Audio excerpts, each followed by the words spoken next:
के बाद खुशामदीद सेठी साहब, मुझसे तो इंतज़ार नहीं हो रहा, धमाका खेज खबर सुना दें आप। इस वक्त सिचुएशन ये है कि कुछ इतलात आ रही हैं कि प्रेसिडेंट अलवी साहब पिंडी में किसी से मिले हैं। अच्छा, पहले भी खबरें आई हैं, आपको पता है, और कोई डिनायल नहीं आई थी, आपको याद है? जी जी। पहले भी खबरें आई थी कि इस्लामाबाद के एक घर के अंदर प्रेसिडेंट साहब की मुलाकात हुई है किसी के साथ, यूनिफॉर्म बंदों के साथ। अब भी सूरत हाल ऐसी है कि प्रेसिडेंट साहब की मुलाकात हुई है कहीं, क्या हुआ वहाँ हमें नहीं पता, जाहिर है। अच्छा, मगर याद रखिएगा कि एक मुलाकात हुई है। ठीक है। उसके बाद प्रेसिडेंट साहब आए हैं इमरान खान साहब को मिलने। जाहिर है वो तबीयत ख़राब थी, प्रेसिडेंट साहब उनके हाल वाल पूछने आए हैं। मगर ख़बरें ये भी हैं कि 2-3 घंटे बैठे रहे वहाँ कमरे बंद करके। उससे पहले शौकत खानम में भी हुई थी मुलाकात। शौकत खानम में हुई है ना, प्रेसिडेंट साहब आए हैं वहाँ मिल के गए हैं। उसके बाद ये ख़त लिखा गया। उसके बाद खान साहब ने लॉन्ग मार्च भी अनाउंस कर दिए। तो अगर आप समझें कि प्रेसिडेंट साहब कुछ अरसे से कह रहे हैं कि मैं कोई रोल अदा कर रहा हूँ, कह रहे हैं ना जी। खान साहब ने भी तस्लीम किया है। खान साहब ने ये भी तस्लीम किया है कि हम राब्ते में हैं खाकी लोगों के साथ, ठीक है। तो अब प्रेसिडेंट साहब का मिलना, फिर वहाँ कहीं जाके पिंडी के अंदर फिर प्रेसिडेंट साहब का मिलना इमरान खान को, लंबी बातें होनी। पहली मुलाकात जो है वो आउट ऑफ पब्लिक आए है, वो प्राइवेट है, वो उसका कोई, मगर हमारी चिड़िया की खबर है, हो सकता गलत हो। अगर गलत है तो हम माफ़ी मांग लेते हैं, अभी माफ़ी मांग लेते हैं, मगर बाद में जाके पता चल जाएगा गलत थी या सही थी। जब ये जो भी कुछ होने जा रहा है, जब ये सामने आएगा आपके, आगे आइए। उसके बाद पता चलता है लॉन्ग मार्च भी एक्टिवेट हो गई है, ठीक जी। और ये शदीद तरीके से ये इशारा किया जा रहा है कि वो जो एजेंसी का जो बंदा है उसके ऊपर उसका नाम FIR में आना चाहिए। इससे एक ही चीज़ जाहिर होती है कि खान साहब को कहा जा रहा है कि इस बंदे को अटैक करें आप। सीधी सी बात है। ना वो DG ISI को अटैक कर रहे हैं, ना वो आर्मी चीफ को अटैक कर रहे हैं, एक शख्स को कर रहे हैं अटैक। तो जाहिर है कोई कह रहा है उनको कि इधर करो उधर ना करो, छोड़ दो उधर, इधर करो। आगे आइए। इससे ये समझ आती है कि खान साहब के साथ जो लोग राब्ते में हैं वहाँ से, वो इस शख्स को टारगेट करना चाह रहे हैं। वो समझते हैं ये उनके प्लान्स के अंदर कोई रुकावट है। ये मैं तो सिर्फ गेस कर रहा हूँ, मैं स्टिचिंग कर रहा हूँ। हाँ, मैं कब धागा सुई धागा लिया हुआ है मैंने, लॉजिकली हो सकता है मैं गलत कह रहा हूँ। और परवेज़ इलाही साहब जो कि इस्टेब्लिशमेंट के long term, short term, all life असासे हैं, वो उस शख्स का नाम लेने से इनकार कर रहे हैं, यहाँ तक कि अपनी हुकूमत छोड़ने के लिए तैयार है। इसका ये मतलब है कि कशमकश चल रही है ना कहीं, इतनी सख्त कशमकश है कि परवेज़ इलाही साहब जैसे बंदे भी कंफ्यूज हो गए हैं कि अब मैंने करना क्या है और क्या नहीं करना। क्या जिस इदारे के साथ मेरे पुराने रिश्ते हैं और आगे भी रिश्ते रहने हैं, उनके एक और आदमी के साथ खिलाफ मैं FIR कटवाऊँ क्योंकि खान साहब कह रहे हैं। परवेज़ इलाही साहब को समझ आ रही है गेम, उधर क्या गेम हो रही है। अच्छा, उन्हें समझ आ रही है। उन्हें समझ आ रही है, जाहिर है उन्हें समझ आ रही है। अगर मुझे समझ आ रही है तो उनको भी तो इमरान खान साहब को भी समझ आ रही है। उनको तो कर रहे हैं, उनको तो पता है क्या कि वो जो कर रहे हैं। तो अब अगले 15 दिन बड़े क्रिटिकल हैं। मैं समझता हूँ कि कुछ मीडिया के अंदर भी कुछ लोगों को समझ आ रही है इस बात की। अच्छा। मैं नाम नहीं लूँगा, मगर मैंने देखा है कि कुछ लोग जो प्लग्ड इन हैं, उनकी अपनी व्यूज़ भी हैं, वो उनकी अपनी राय भी है, टिल्ट भी है उनकी, वो टिल्ट ज़रूर इस्तेमाल करते हैं, मगर उनको भी फीड किया जा रहा है।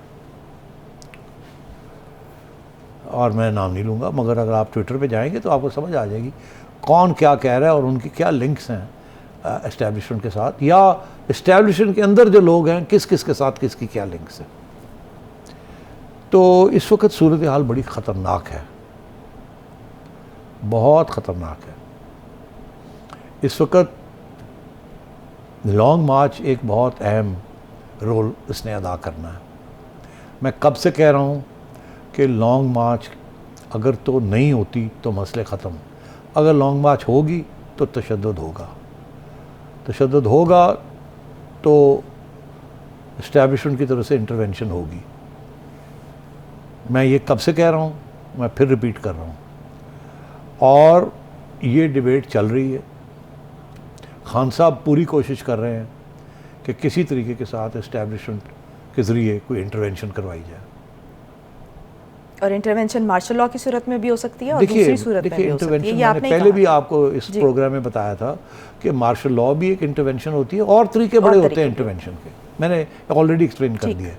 तो मैं मार्शल लॉ का लफ्ज़ नहीं ले रहा, मार्शल लॉ भी इंटरवेंशन होती है और भी इंटरवेंशन होती है। मैं एग्जाम्पल देता हूँ, एक ये इंटरवेंशन है कि जी गवर्नमेंट को कहा जाए घर जाएँ आप, पहले हुई है ना रहील शरीफ के ज़माने में कि नवाज शरीफ को कहा था जाएँ घर, मगर उन्होंने ना इनकार कर दिया, तो फिर रहील शरीफ सब बैकआउट कर गए।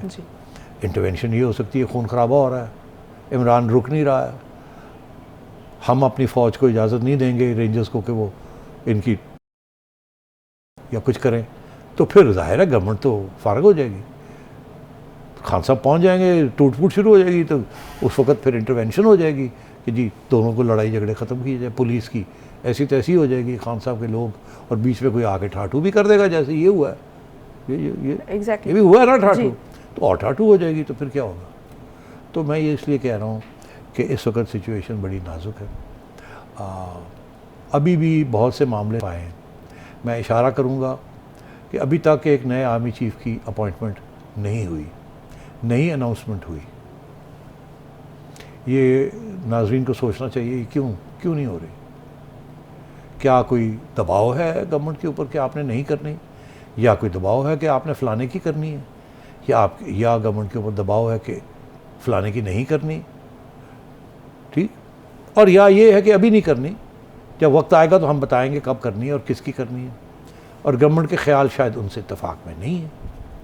तो ये सारी बातें अगले 15 दिन में तय हो जाएंगी, और या तो गड़बड़ होगी, और गड़बड़ के साथ इस गवर्नमेंट का सर्वाइवल मुश्किल है, और उसके बाद क्या होगा मैं नहीं कह सकता, मगर पहले इशारे पहले भी किए हैं, इससे ज़्यादा मैं बात नहीं करना चाहूँगा। मैं समझता हूँ अगले 2-3 दिनों में कुछ मीटिंग्स होंगी। अच्छा, आपको पता चल जाएगा, ये नहीं पता चलेगा वहाँ बात क्या हुई, मगर आप समझ जाएंगे कि मैंने जो इशारा किया था कि मीटिंग्स किस किस्म की होंगी, उसके अंदर क्या डिस्कस होगा वो बात की बात है, मगर शायद इस किस्म की चीज़ें डिस्कस होंगी वहाँ। और मेरा ख्याल है शहबाज शरीफ साहब को वापस आ जाना चाहिए। यहाँ की सूरत हाल जो है बहुत रैपिडली अब डेवलप करेगी, और अगले 10-15 दिन में आप तवक्को करें कि कोई इंटरेस्टिंग डेवलपमेंट्स होंगी। मैं इंटरेस्टिंग कह रहा हूँ, अल्लाह करे इंटरेस्टिंग ही हो, इससे ज़्यादा ना हो। और मगर खान साहब तुले हुए हैं, खान साहब के लोग तुले हुए हैं, वो तब्दीली चाहते हैं। अब अगर खान साहब को तब्दीली मिल गई, मैं आपको आज लिख के गारंटी देता हूँ कि जिस किस्म की तब्दीली खान साहब समझ रहे हैं उस तब्दीली के साथ आएगी, ऐसे नहीं होगा वो सारी। और अगर ये लोग समझ रहे हैं कि ये प्रेशर जो डाल रहे हैं खान साहब, या जिनके ज़रिए प्रेशर डलवाया जा रहा है, उस तब्दीली के साथ सिविल सुप्रीमेसी का मामला हल हो जाएगा, इसके बिल्कुल बरक्स होगा। ये मैं आपको आज कह रहा हूँ, इसको नोट करके रखिएगा। ये सिविल सुप्रीमेसी की जंग नहीं है, ये कुछ और हो रहा है। और मैं समझता हूँ कि खान साहब को चलाया जा रहा है, और गवर्नमेंट बेबस है, कमज़ोर है, और खौफज़दा है, और ये महीना बड़ा क्रिटिकल है, क्या होगा और क्या नहीं होगा। इससे ज़्यादा मेरा ख्याल बात करना मुनासिब नहीं है। ये ज़रूर मैं कहूँगा कि अगर तो सिविल सुप्रीमेसी की बात है तो फिर ये गवर्नमेंट सर्वाइव कर जाएगी, एक नई चीफ़ की अपॉइंटमेंट हो जाएगी, और इलेक्शंस जो हैं वो अगले साल जून जुलाई में हो जाएंगे, कुछ थोड़ी बहुत वहाँ लेन देन हो जाएगी, कॉम्प्रोमाइज़ हो जाएगी। मगर इसमें मेरे ज़हन में बिल्कुल कोई शक नहीं है कि प्रेशर आने वाला है गवर्नमेंट के ऊपर, और बड़ा सख्त प्रेशर आने वाला है। और ये कैसे डील करते हैं इसको, और क्या ये हैंडल कर पाएंगे, ये इंपॉर्टेंट क्वेश्चन होगा। ठीक, अगले 15 दिन जो है वो बहुत अहम बताए जा रहे हैं, और ये कहा जा रहा है कि अगले 15 दिन के अंदर ही डिसाइड हो जाएगा कि ये जो क्रिटिकल जंक्चर है, इस मोड़ पर हम क्या फ़ैसला लेंगे और कौन सी समत का तयन करेंगे, वो सही होगा या गलत होगा मुल्की मामलात में। सेठी साहब बहुत शुक्रिया। प्रोग्राम से मुझे दीजिए इजाज़त। पाकिस्तान की हमेशा पाइंदगी की दुआ के साथ अल्लाह हाफ़िज़ नासिर।